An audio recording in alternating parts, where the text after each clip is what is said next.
Thank you so much, Ruth.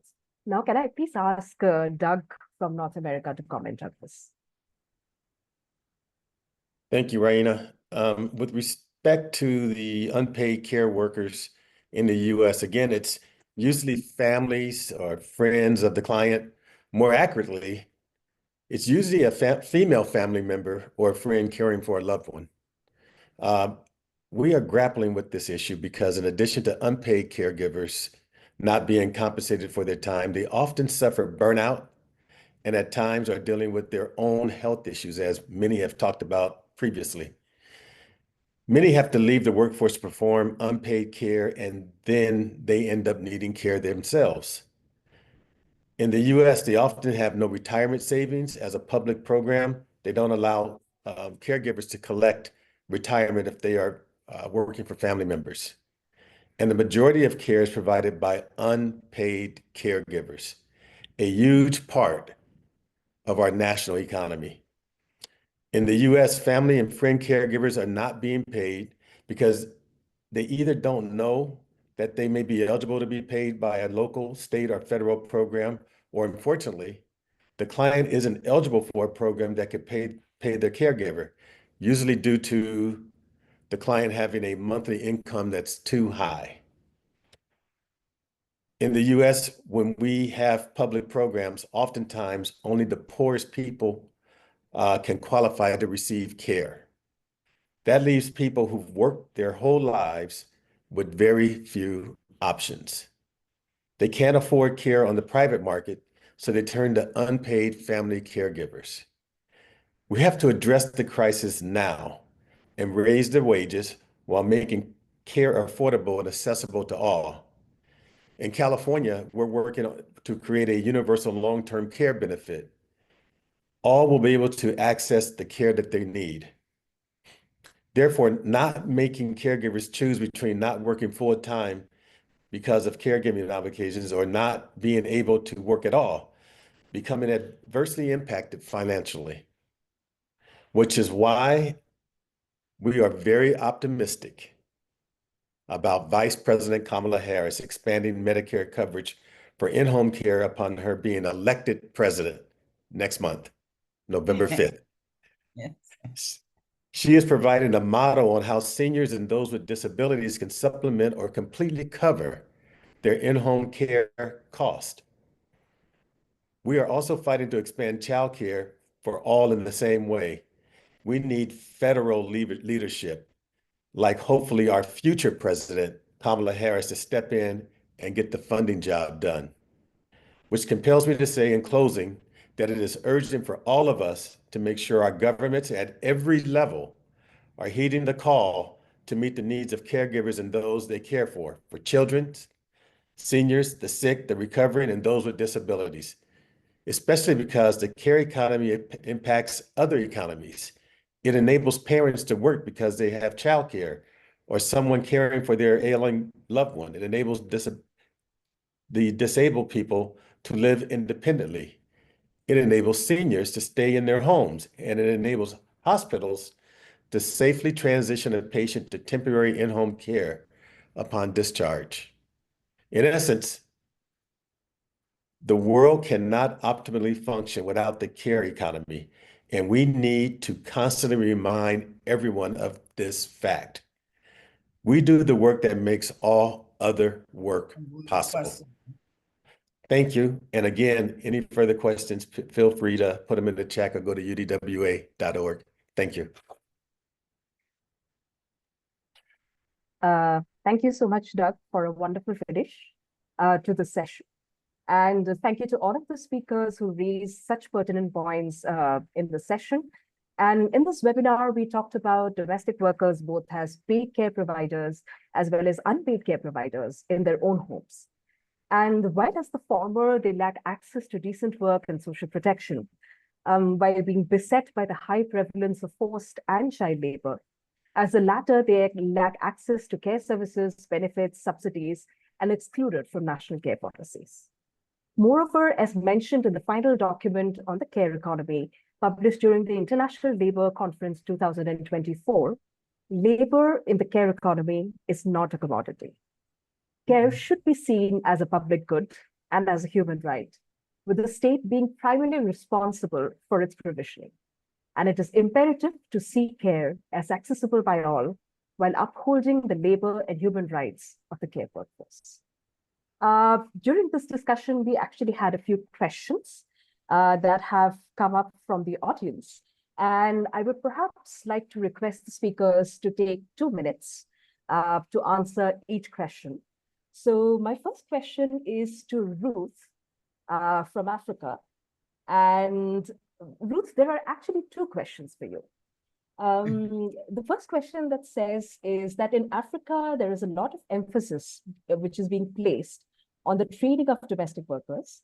So according to you, are there any noticeable outcomes of these training programs on skills recognition? And has that led to the improvement of working conditions for domestic workers so far? That's the first question. And the second question is from a worker in Morocco who says that I'm from Morocco, and there are almost 10,000 migrant workers here from sub-Saharan Africa, as well as from the Philippines and some Arab countries. I would like to know how to organize them within my union. And before you answer, Ruth, I would just like to point out what comment that came when you were speaking in the session, is that it was commented that when you were speaking for Africa, Ruth, you're speaking for all of Africa. And that is a comment that was mentioned in one of the conversations. So Ruth, can you please go ahead and answer these questions? Yeah, thank you so much. And on the issue of training, you find that how domestic workers are recruited. Majority of domestic workers are recruited when they lack information about rights and what the union does to push for reforms within the sector and amplify the voices of domestic workers, especially around recognition. And when you interact with a domestic workers who lacks knowledge and information concerning their rights and who they are as domestic workers, then they fail to put value within the work that they do. And sometimes you find that without even training, a domestic worker's attitude will be like, I'm a lesser human being, I'm a casual laborer, I'm not a worker.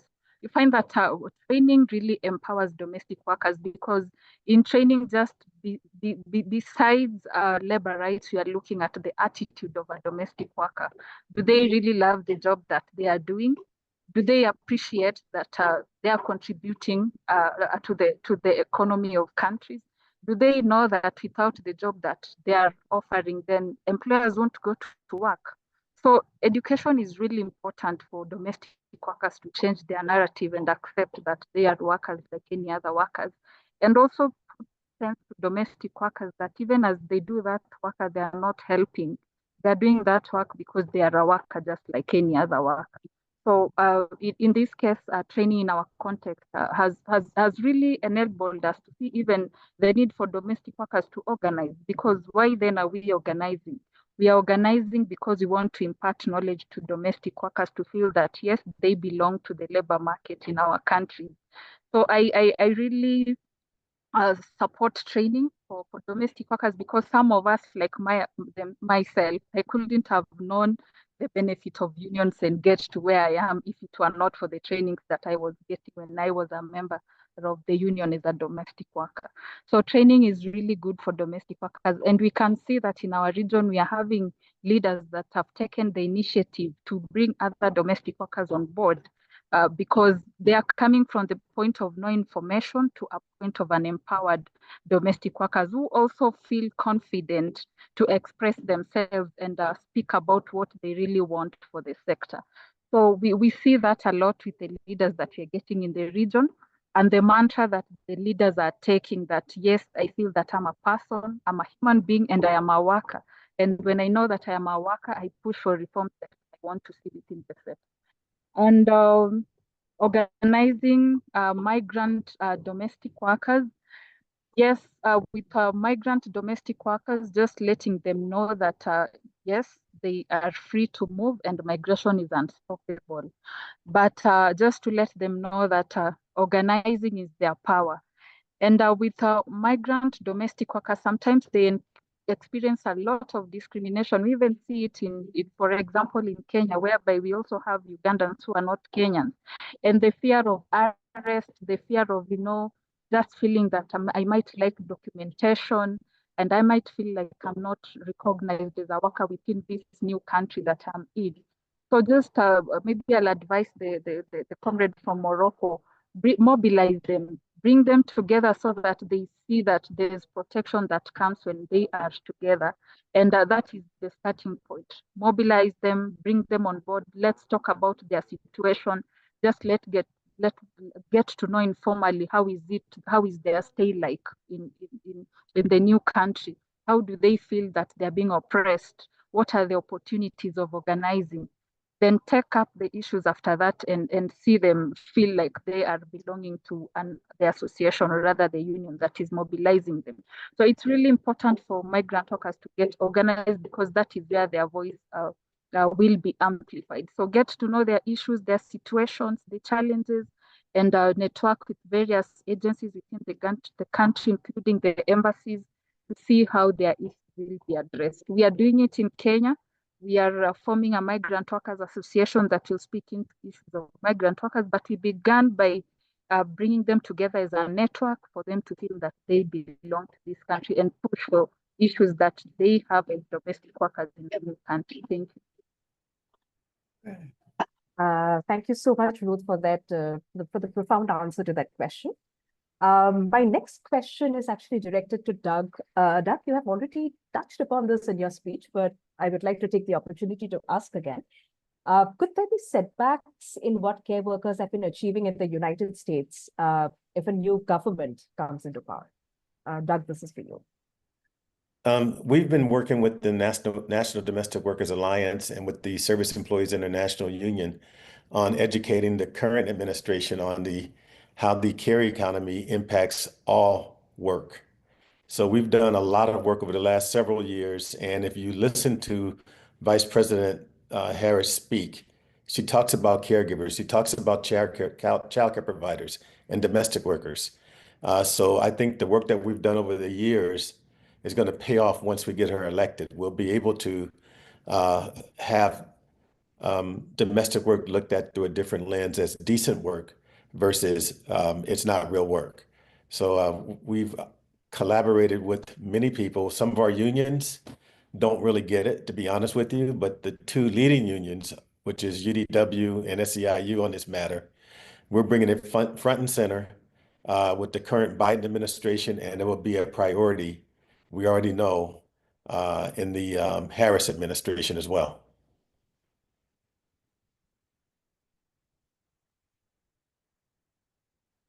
Thank you. Thank you, Doug, for that question.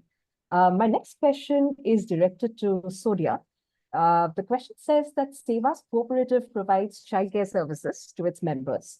So maybe can you tell us a little more about how it works and give us some advice on how to implement a similar initiative in other unions? Over to you, Sonia.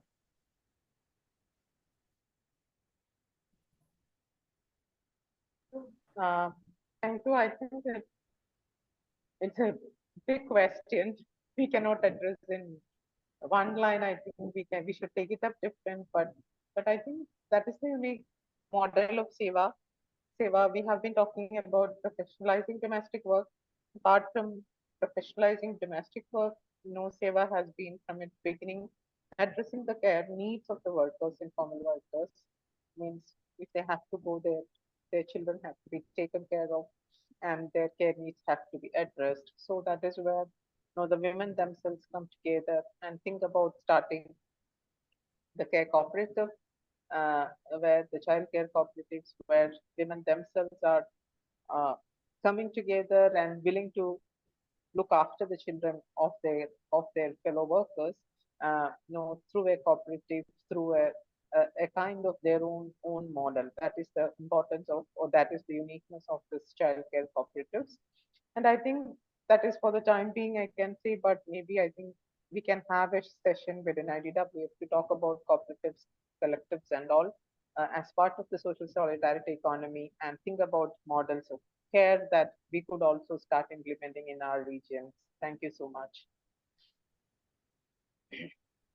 Thank you so much, Sonia, and noted on the suggestion to have more discussions on the social and solidarity economy within IDWF to discuss some of these models.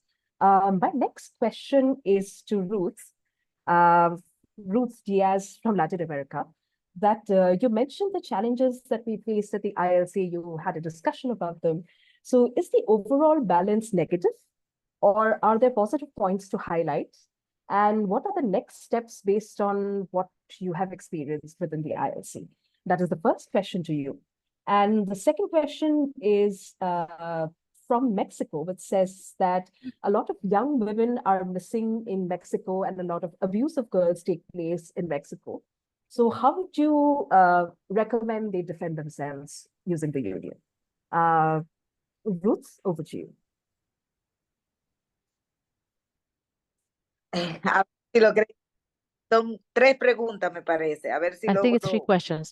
Let's contextualizar see cada una. if I can Como put each retos y question in desafíos de manera context. interna, As claro que hay internal hay challenges, más of luces course, que sombras, there porque are, of estamos course, more coordinadas y positive articuladas aspects than a negative nivel aspects, because internacional y eso ayuda mucho, como are también los esfuerzos que we're se están organized at the haciendo international de level, manera local en and cada this uno de los helps países. together Por with the ejemplo, local en efforts in México, each en country. For Perú, example, hay in una Peru, mesa there is a intersindical en donde el trabajo inter-union doméstico working está de group manifiesto y where todos los domestic work sindicatos e is inclusive present, la and all federación se unions, and reúnen there's y also a despachan federation temas en that, comunes. they get En together República and Dominicana por discuss igual. issues that Parece are que en in common. Argentina The same thing y en holds true Colombia lo for están haciendo Colombia, varios esfuerzos. O Argentina, sea, and Dominican Republic. Paraguay Well, trabaja de manera colegiada Paraguay con todas las works afiliadas que tiene. with all the affiliates that we have Y there, así sucesivamente podemos and decir so on and so que los forth. retos se pueden ir We can allanando say porque la that fuerza y la challenges coherencia con la que are hablamos es being en una sola overcome voz en la because mayoría de we los have a países y por single ende voice luego de in most manera countries, internacional.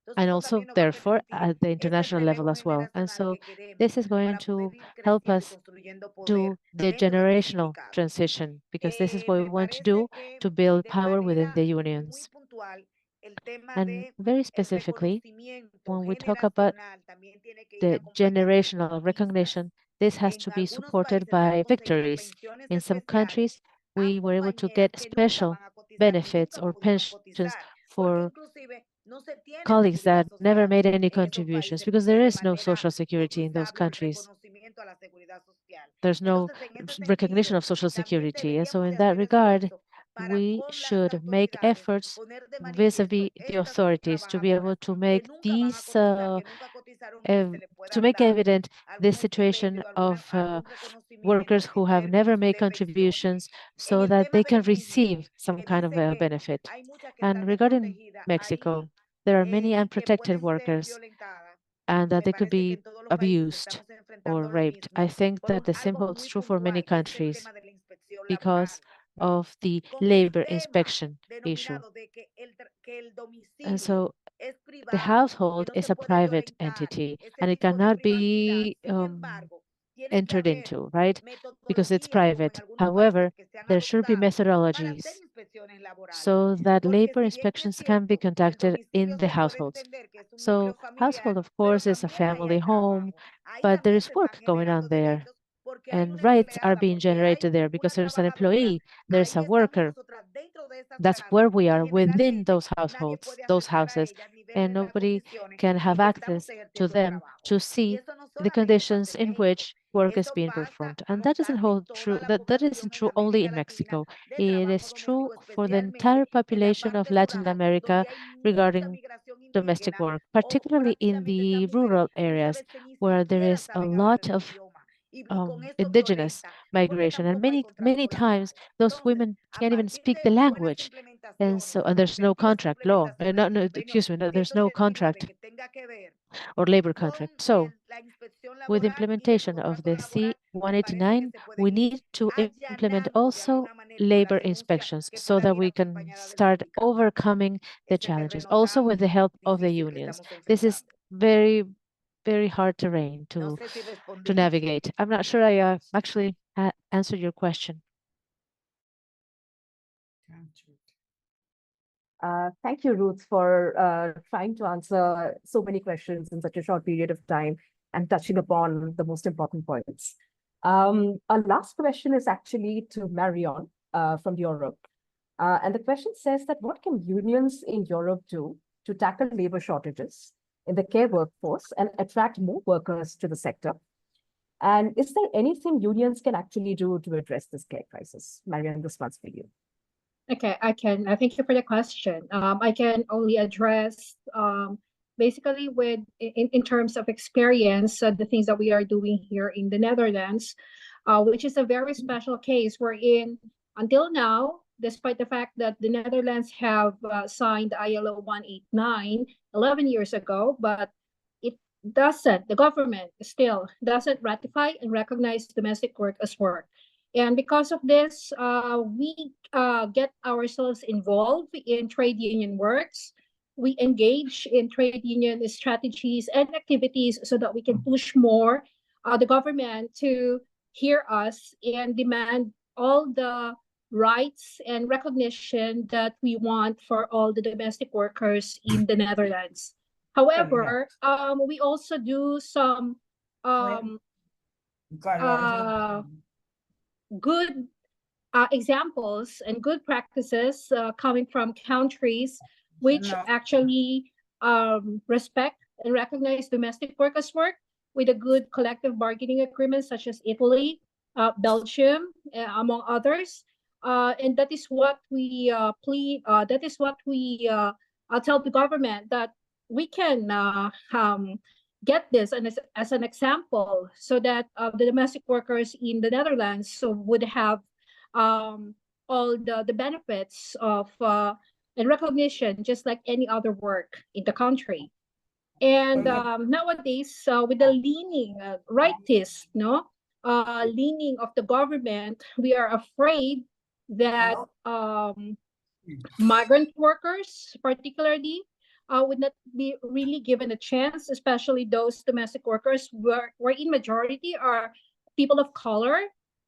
We are afraid that we would not be heard out. But because we are organized and we have a trade union who fight along with us, we are confident that we just keep on moving forward until the recognition and the regularization of domestic work and domestic workers, particularly the undocumented, will be fully recognized by the government.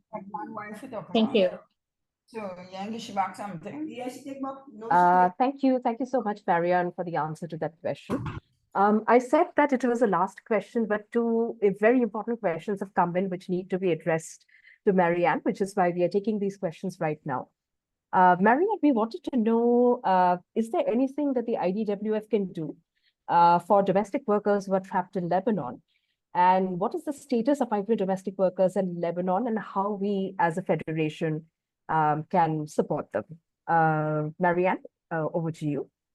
Yes. It is devastating to learn about the situation of our sisters in Lebanon. Some of them are being thrown out of employers' houses in need of shelter and food. Some governments have been repatriating their constituents back home, like the Philippines. But some government doesn't care. They don't care. And it needs our intervention as IDWF, as one. We have a brief conversation regarding the situation of our sisters in Lebanon. We have communication as well with most of the organizations that we are working with, and asking them about their current situation and what is needed to be done on the ground. We will have a meeting regarding this soon, as it needs strategic, sustainable, and realistic actions like repatriation, the route of repatriation, and other support that is needed. Thank you. Thank you. Thank you so much, Marianne. Thank you to all the speakers for such a wonderful session. It was wonderful to hear from you about all the concerns that we have as domestic workers and what different unions are doing to tackle these different challenges. Once again, thank you for making the time to come here and speak for IDWF about your experiences and what are the solutions that you have put forth. Thank you so much. I would like to now pass it on to Fernanda for the closing.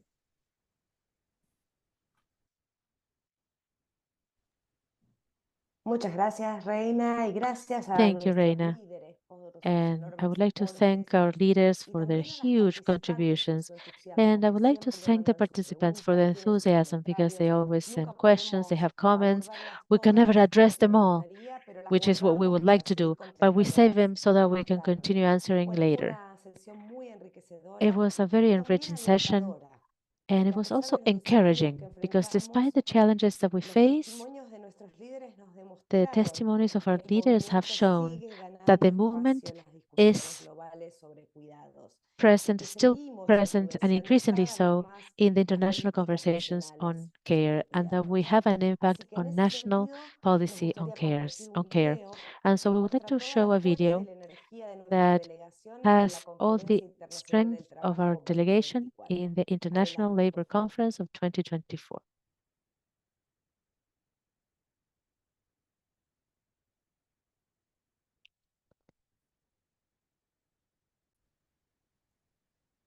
না ওনারটা শোনা যায় না।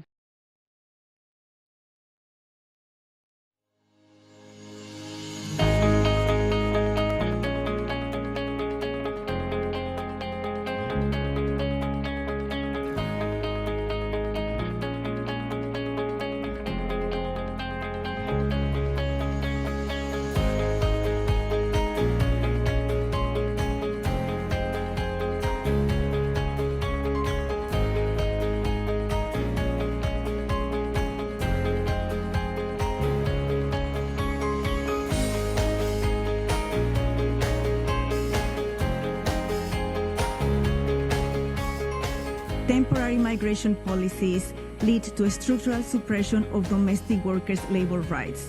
The undervaluation and under-recognition of domestic workers must change.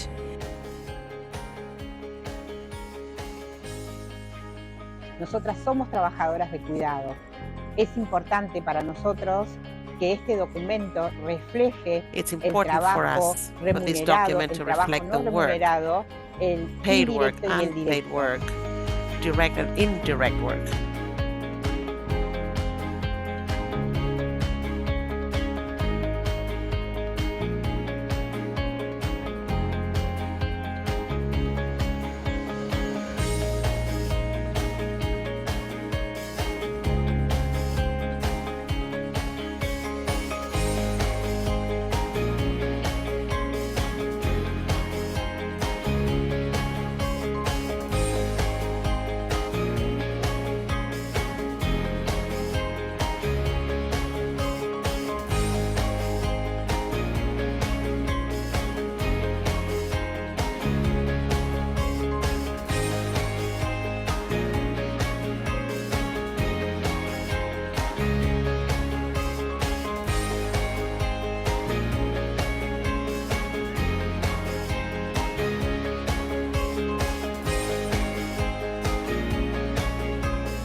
Based on the arguments that are going on right now, I think we have come a long way. So I'm just proud of the work that IDWF has done. Care for those who care for you.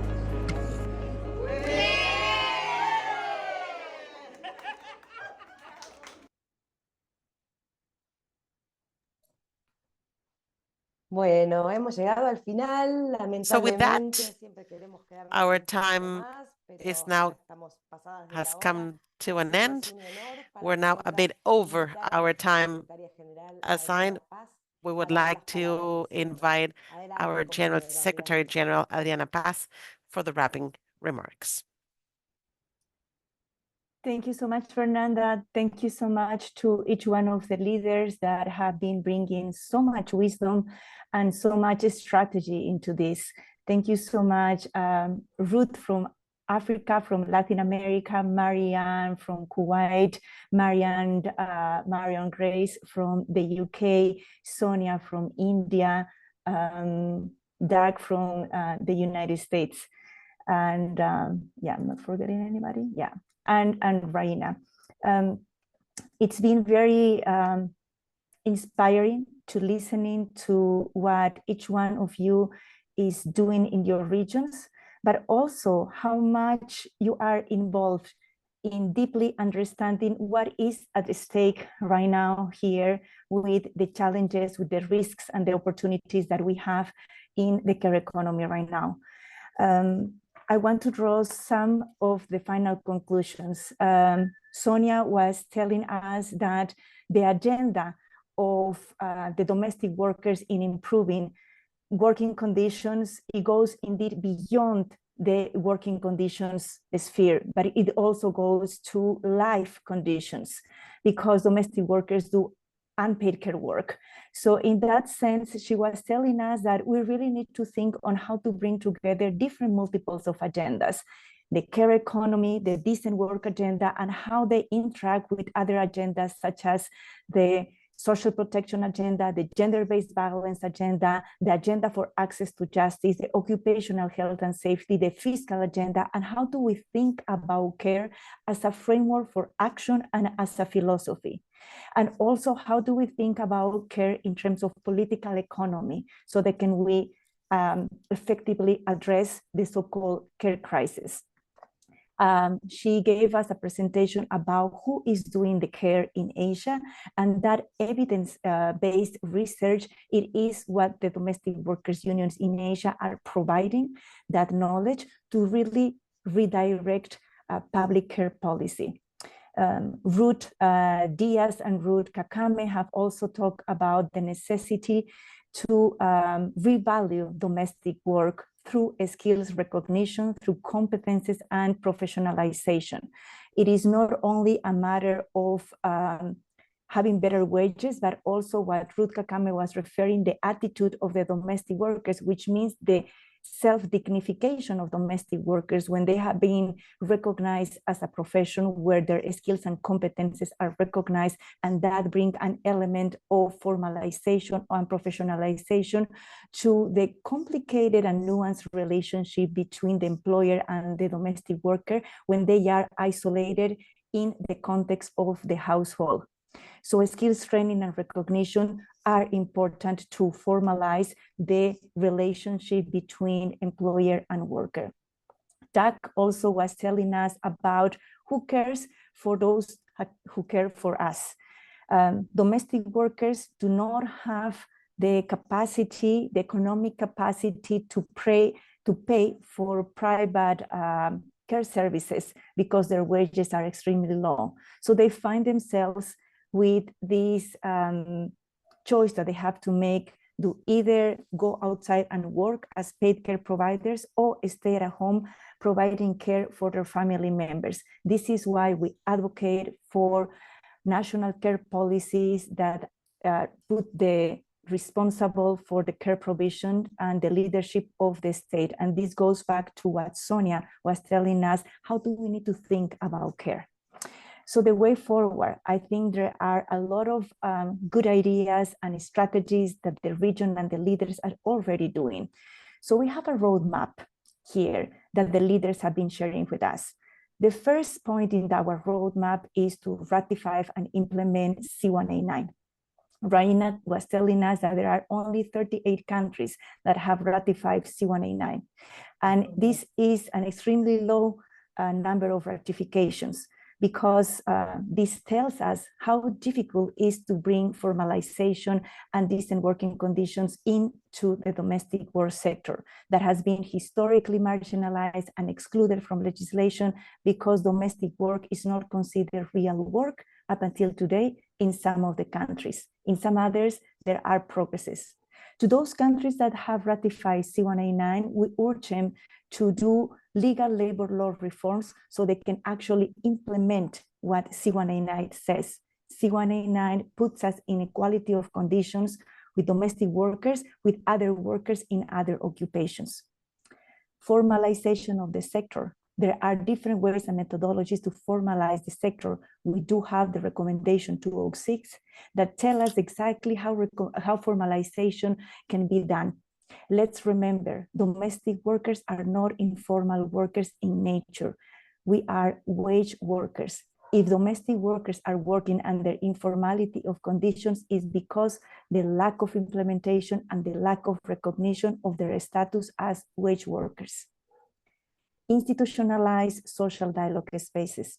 We need associations of employers so we can sit down at the other side of the table and negotiate the terms and conditions and wages for domestic workers. But at the same time, we need the strengthening of domestic workers' unions. We urge to the governments to put this in their agenda to strengthen domestic workers' unions so they can sit down in equality of conditions in these institutionalized social dialogue spaces between governments, employers, and domestic workers' unions. to valorize domestic work through skills recognition and competences and professionalization, something that people has talked a lot about in this webinar. Finally, we need a rights-based approach to migration pathways. Our sister Marianne from the MENA region was telling us compelling testimonies about what is the situation of migrant domestic workers, mainly from Asia and from Africa, that are living in the GCC countries, but also, Brother Doug, in the United States, where the majority of the domestic workers are migrant domestic workers, both in the global north, in the global south, and in the GCC countries and in Europe. This is what our sister from the UK, Marion, she was telling us also the necessity to really provide protection to undocumented migrant domestic workers who are solving the needs of care of the societies in Europe, in North America, and in the GCC countries. Dismantling the kafala system, allowing family reunification, canceling closed work permits are some of the elements that are important to bring equality of conditions and access to justice to migrant domestic workers. Finally, we also had some really good discussion in regards to social solidarity economy and the care economy. And I've seen in the chat that by popular demand, this might be the next topic of the care economy and the social solidarity economy, which is basically how we, the unions, can be active in bringing ethics and principles of solidarity when it comes to redistribute care, to revalue care, and to represent care. So with that, I think we have a very clear vision about what we need to be doing, and also what is the quantity and the quality of representation that the domestic workers need to be doing in the regions. And I commend you all, my leaders that have been doing this and showing our pathway forward to bring decent working conditions in the care economy. President Carmen sending us apologies and regrets because she is sick and she wishes to be with us. But since we're talking about care, I advise her to please take care of herself. We all need the right to self-care. So she is not with us, but she is certainly thinking on that.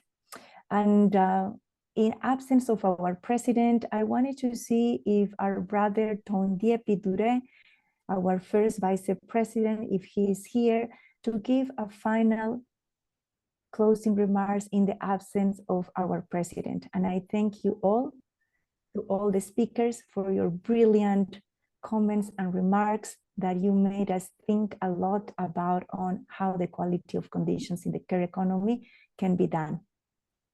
So I see if our brother Tondiepi is there to give us the remarks on behalf of Carmen.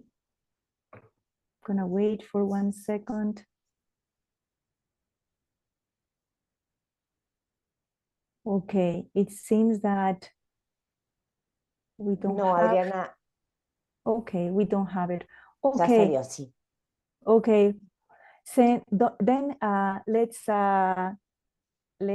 close this amazing webinar. Again, thank you so much to the sisters, domestic worker sisters that have joined from all the 7 regions. Good evening for some, good afternoon for some, good morning for some. And let us come together again and keep working on decent working conditions. Thank you so much to everyone, to all my colleagues, to Fernanda, to Seina, and to all the interpreters that made possible this webinar.